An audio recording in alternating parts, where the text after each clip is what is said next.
Actually Dharmanagar থানায় আজকে সকালবেলা একটা খবর আসে যে কিছু অপরিচিত লোক সাসপেক্টেড বাংলাদেশি ন্যাশনাল রাজবাড়ী এলাকায় ঘোরাফেরা করছে। তো সেই সংবাদের ভিত্তিতে ধর্মনগর থানার অফিসার রাজবাড়িতে যায় এবং গিয়ে আমরা দুজন মেল দুজন ফিমেল লোককে আমরা ডিটেইন করি এবং থানায় নিয়ে আসা হয়।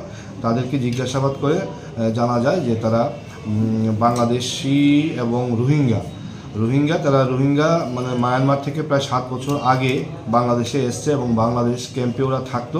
তো আজকে সকালে তারা তাদের রিলেটিভ যারা হায়দ্রাবাদে থাকে ওইখানটায় যাওয়ার জন্য তারা প্ল্যান করছিল। তো যাই হোক, পুলিশ তাদেরকে ডিটেইন করেছে, তাদেরকে আমরা থানায় এনেছি এবং নির্দিষ্ট একটা ধারায় আমরা মামলা নিচ্ছি।